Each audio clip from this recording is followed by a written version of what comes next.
Good evening. So the race for the cure for coronavirus goes on, right? Every single company is trying hard and desperately to be the first to cure COVID-19, to eradicate COVID-19 from the face of the planet.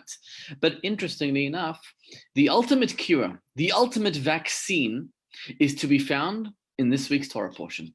Let's take a look. So let me first share the screen. Second. So just share this. Let me share the screen so you can see what I'm talking about. Okay. So let's take a look at what it says in this week's Torah portion. Vayal, this week read a double Torah portion, Matot and Masei. Vayal, Aharon HaKohen, El Hor HaHar, El Pi Hashem, Vayam Macham Bishnat HaArba'im, Tzeit Bnei Yisrael Me'ertzayim, B'chodesh HaChamishi B'chad HaChodesh. The Torah records this week's Torah portion, Aharon HaKohen, the anniversary of his death. And it says, the verse that I just read, he died in the 40th year of the Jewish people leaving Egypt on Rosh Chodesh Av. Av is the 5th month in the calendar, starting from Nisan, Iyar, Sivan, Tammuz, Av. So Aharon died on the 1st of Av, Rosh Chodesh, which takes place next week. Question is, why is it that Aharon HaKohen is the only person whose anniversary of death is recorded in the entire Bible? We don't find Adam. We don't find Cain, Avraham, Yitzchak, Yaakov, Sarah, Rivka, Rachel, Leah, our mothers, our fathers. None of them does the Torah say when they died. Not Moses, the greatest leader, the greatest communicator, not his yahrzeit. In fact, the only reason we know that Moses died on the 7th day of Adar is because the Talmud deduces it. But we don't know when he died. In the Torah, at least, the only person, not King David, not King Solomon, the only person mentioned the day he died is Aharon HaKohen. Why? And it's here that the Torah is giving us the ultimate vaccine, the ultimate cure for coronavirus. And let me explain. You see, the 9 days, which Aharon's yahrzeit is Rosh Chodesh Av, the 9 days, and the 3 weeks that we find ourselves now in are the saddest days on the Jewish calendar.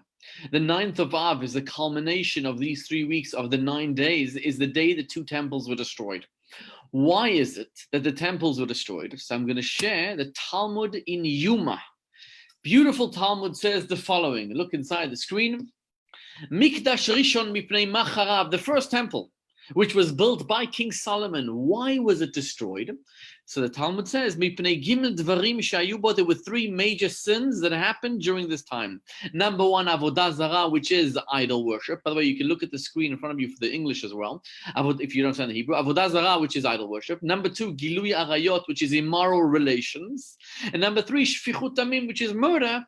These 3 sins were the reason why the first temple, which stood around 400 years, built by King Solomon, was destroyed because of these 3 cardinal sins. By the way, these are the 3 worst kind of sins. If somebody comes with a gun to your head and says to you, desecrate Shabbat, eat pork, well, I'm going to kill you, you're supposed to commit the sin. But if somebody comes and tells you, do these 3 things, idolatry, adultery, and murder, you'd rather die than commit those sins. That's how severe they are.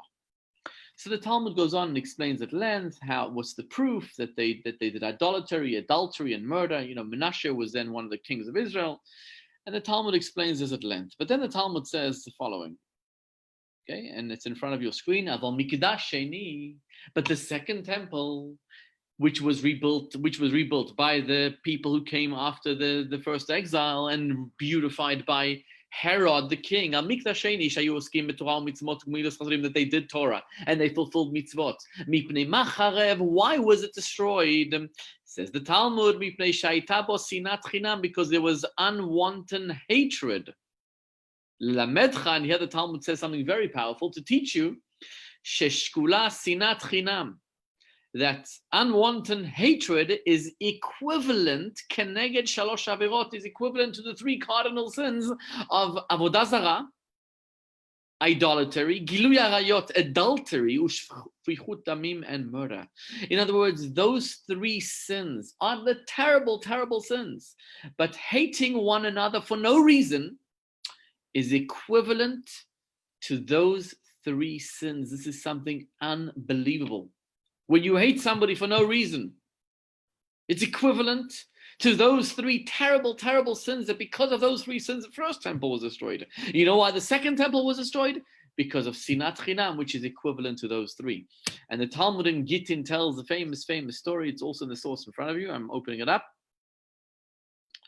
The Talmud tells the story that there were two. Let's look at it inside. The Talmud says, "Akamtza ubal kamtza charuv Yerushalayim." Because of the story of Kamtza and Bar Kamtza, Jerusalem was destroyed. And the Talmud says the story. Dahu Gavra, there was one guy living in Jerusalem, Derachamei Kamtza. So Mr. X, his friend, his name was Kamtza. Right? Ubal Dvove, and his enemy was Bar Kamtza. Right? So he had a friend, his name was Kamtza, and he had an enemy, his name was Bar Kamtza. Abat Seudata, he made a beautiful feast. The Talmud doesn't say if it was a wedding or a bar mitzvah, but it was a lavish feast, and he invited the whole town to come. Amar Lelishame, he told his servant, Zil Aitili Kamtza, go invite my friend Kamtza. Azal, the servant, made a mistake. And instead of inviting Kamtza, because the names were so similar, Aitile Bar Kamtza, he invited Bar Kamtza. Bar Kamtza, who's an enemy of this guy, they in a fight, they don't talk, received an invitation to his enemy's bar mitzvah or wedding, and he says, oh, the guy probably wants to make up with me. So he went. He swallowed his pride, even though the guy didn't apologize, swallowed his pride, went to the feast. Ata, in the middle of the feast, the host is going around giving liquor to everybody, whining and dining and acting such a gracious host. Ashkechei Davayati, he sees Bar Kamtza, his enemy, who's sitting down. Amar Leisa, the host says to him, you are my enemy, what are you doing here? Kum poik, get up and leave. Amar Le, so Bar Kamtza said to him, Hoil va'atoi, since I already came, Shavkon, let me stay. And I will give you the money that you spent on my food and drink. In other words, if it costs you $150 per person, I will pay you $150 so you won't lose out. But I don't want to be embarrassed. Don't throw me out in front of everybody. Amar Le, the Talmud continues, Loi, absolutely not. So Bar Kamtza counter-offered. He said, I don't want to be embarrassed. It says when you embarrass somebody, it's like killing them. Their blood goes away from their face. They become white. Amar Le, Yahivna lach dmei palga de seudatach. I will give you half of the entire meal. In other words, if the whole feast costs you to feed 300 people, let's say $500,000, I will give you $250,000. That's not bad. That's quite a good offer for not throwing him out. I don't want to be embarrassed. Right, from the famous story of Tamar and Yehuda, we learn that it's better to throw yourself into a furnace than to embarrass somebody. Amar Le, so the host said to him, Loi, absolutely not, I refuse. So Bar Kamtza said, I will counter offer you one more time. Yahivna lach dmei kula seudatach, I will pay for the entire feast. If the whole feast costs you $500,000, I will pay for the entire feast.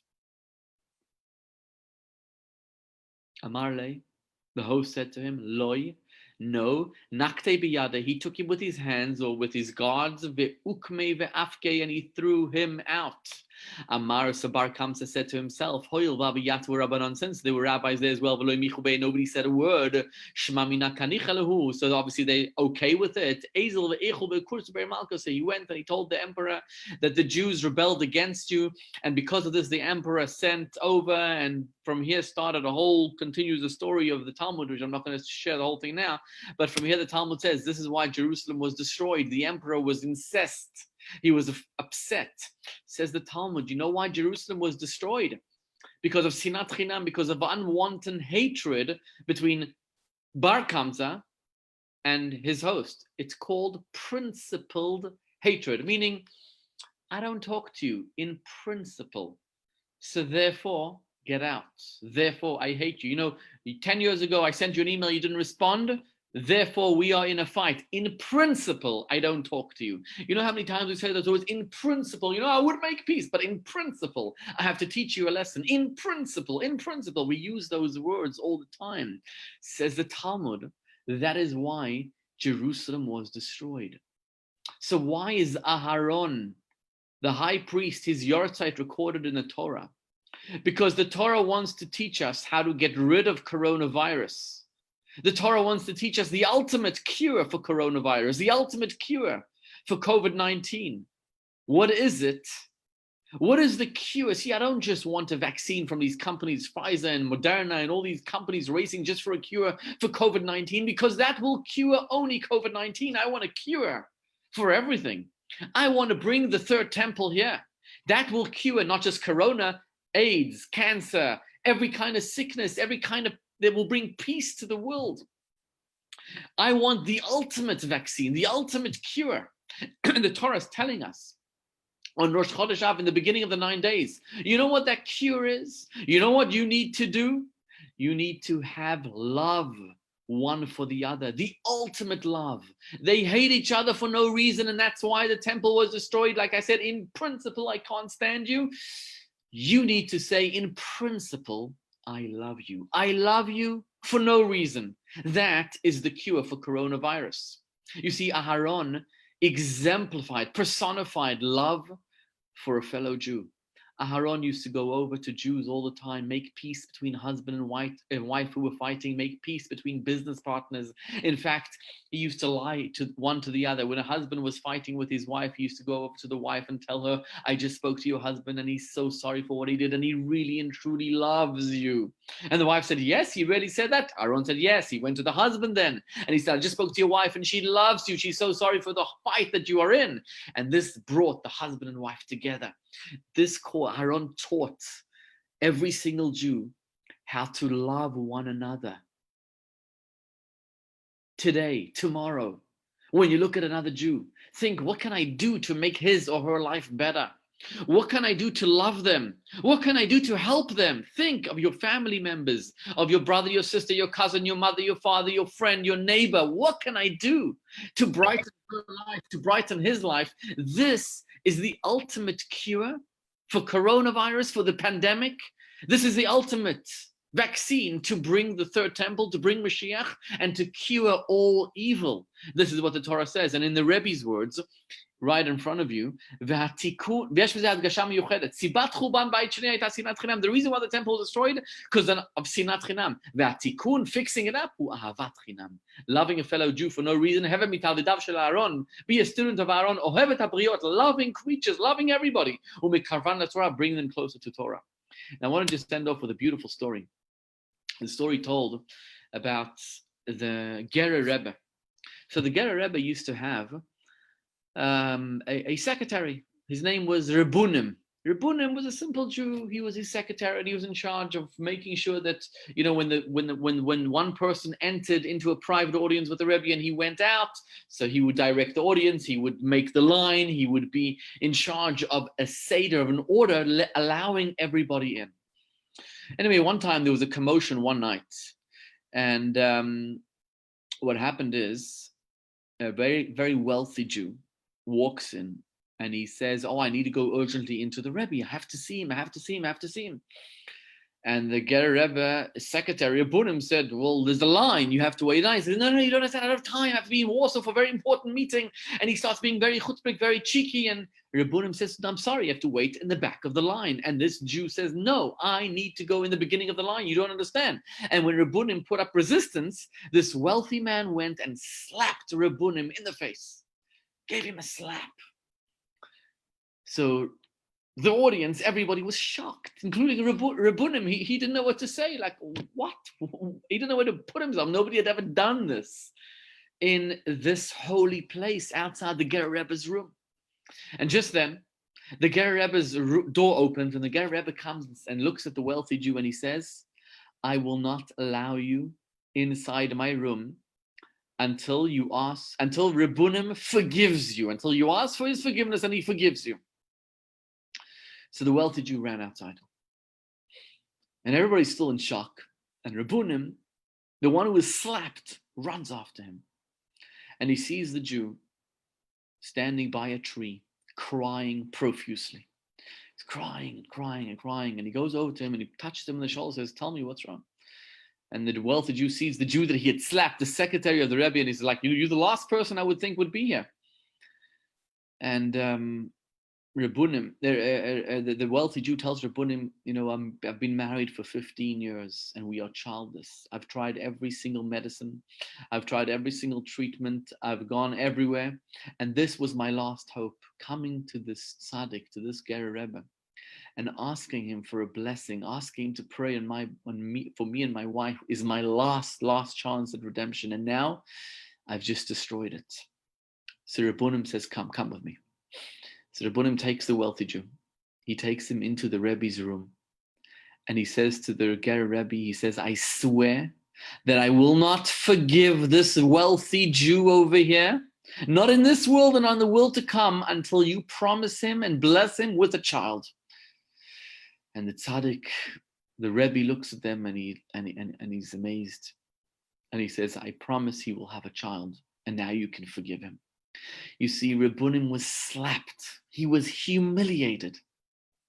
He had every right to be upset and to hate this wealthy Jew. But instead, you know what he did?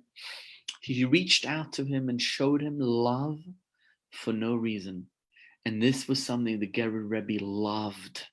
This is what Yiddishkeit, Judaism, is all about. Love a fellow Jew. When you have every reason to hate him, when you have every reason to hate her, reach out, love him, love her.